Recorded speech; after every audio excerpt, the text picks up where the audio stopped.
I want to begin with something fun. I was flying home this week from Longboat Key. I don't know if anyone's ever been there. Beautiful island off Sarasota, where I had officiated at a wedding. Wedding was beautiful. It was sunset. It was on the beach. And somehow this little pocket of an island had been spared Hurricane Milton, which was very lucky.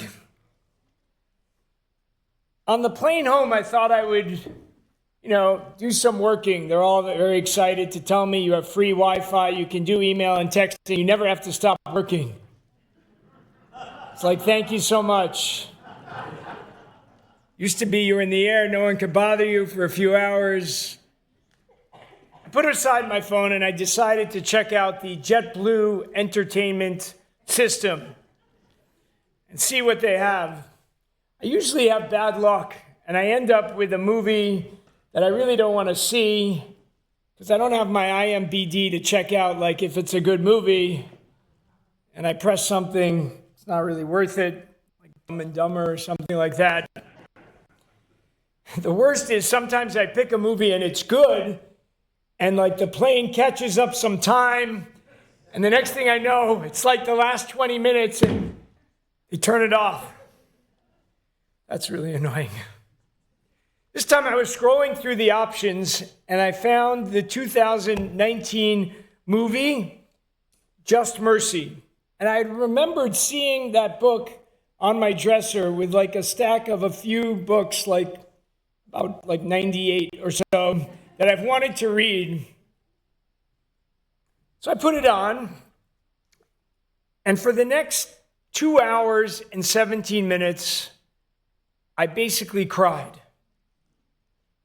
Cried tears of pain, tears of sadness, tears of redemption, and tears of hope.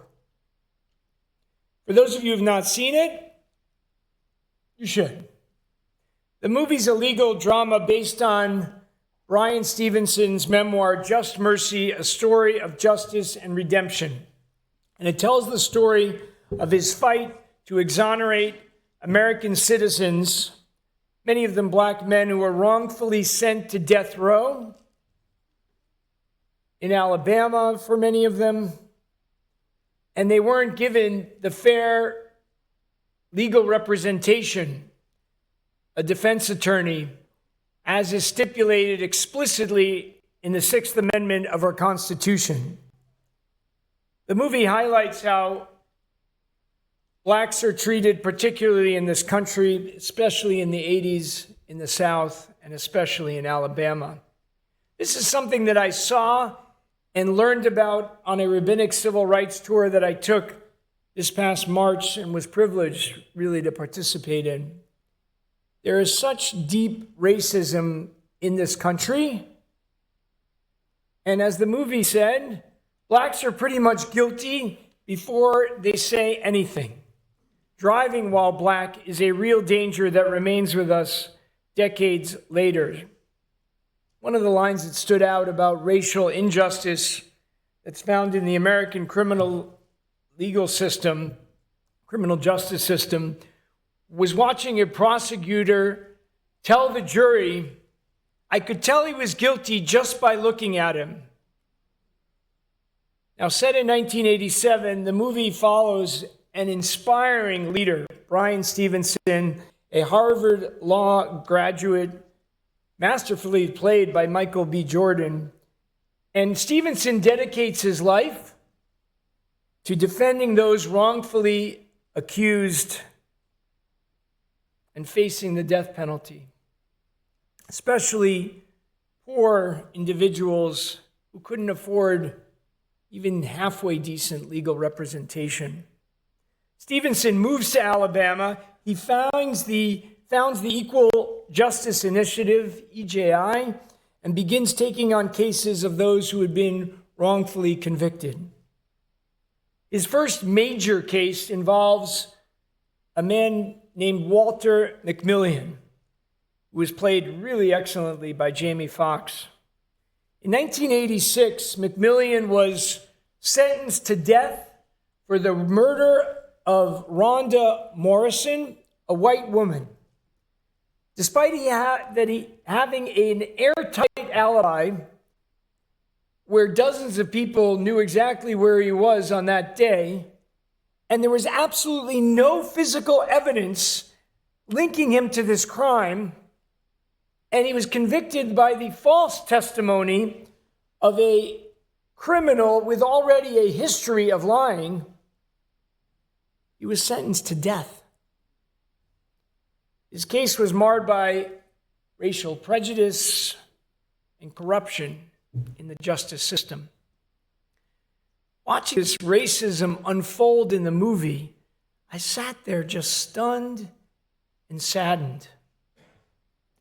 The film shows the emotional toll that it takes both on Stevenson and, of course, on McMillian, who suffered all these years of wrongful imprisonment.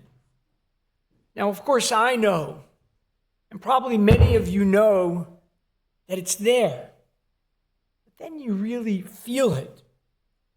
It just left me in tears, especially knowing that in the 4 decades since this film, with moments such as the murder of George Floyd by police officers in 2020, how much has really changed. As Stevenson takes on McMillian's case, he faces significant opposition by the local authorities determined to uphold the conviction, even though it's based on nothing. Stevenson uncovers many flaws in the original trial and in the systematic racism embedded in the legal process, but he doesn't give up. He stands up to the authorities. He works tirelessly to gather new evidence, all the while facing those threats from those in power. And after years of legal battles, he brings new evidence to light, and McMillian is exonerated in 1993. The film ends by highlighting the broader issues of racial injustice in the U.S. criminal system and the ongoing work of the Equal Justice Initiative. It ends with tears of redemption and tears of hope. I'm proud of the work our own community does to stand up for people who are unjustly accused and to help those who've rehabilitated themselves become part of our society. Stevenson is such an amazing hero. He's able to stand up to those in power, even at considerable risk to himself. He's not afraid to speak out against injustice. He doesn't hesitate to point out that racism is a sick vine that chokes and strangles the humanity of our country. The closing slide of the film is most disturbing.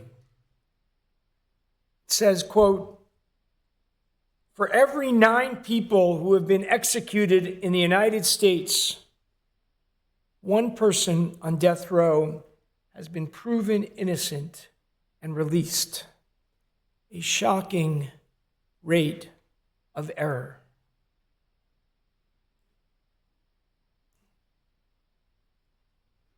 Feels like Stevenson is channeling the first person in the world who's not afraid to speak truth to power.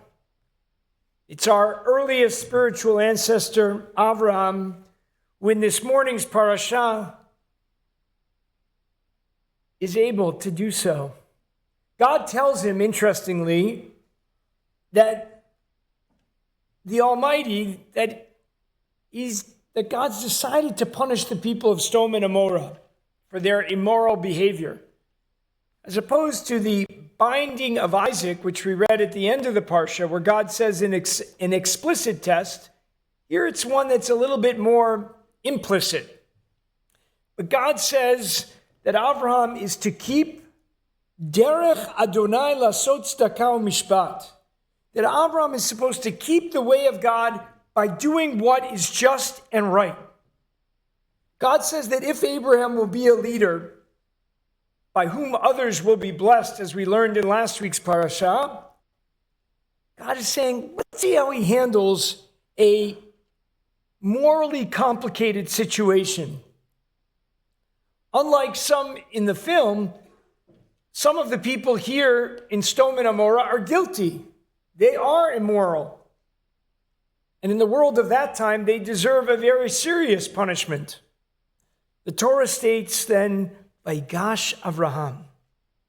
Avraham came near.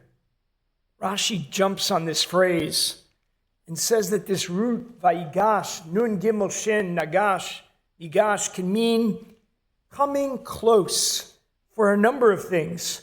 To wage a battle, or to speak sternly, or to pray. Avram has no other way to say it, he has the chutzpah. He has the audacity to stand up and bargain with God. Something that earlier leaders like Noah, when told he's going to destroy the world, do not do. He comes with moral righteousness and indignation. He comes to judge the judge of the world, to argue his case and to plead. As he says, Ha'af titzbet tzadikim rasha? Will you sweep away the innocent along with the guilty? That's not right. And then the famous challenge, because there are so many guilty. What if there are 50 innocent people? Okay, I won't. What if there are 45? Fine. 40, 30, 20, 10. Apparently there aren't that many good people. But Avram's appeal to God is rooted in such power. Hashofet kol haaretz lo ya'aseh mishpat? Can the judge of the world not judge justly? The rabbis jump on this narrative. It is a key narrative into what it means to be a Jew and what it means to be a human being. The world cannot be simply filled with only strict justice. As my classmate and colleague, Rabbi Matt Berkowitz, writes about a classic rabbinic midrash, quote, Abraham calmly explains the desire and the need to balance between the qualities of justice and mercy. Excessive justice and the lack of mercy has the potential to lead to destruction. Abraham's prayer then combines the argument of the intellect and the soul. Over the past months, the political campaigns, we saw deep racism foment into hate.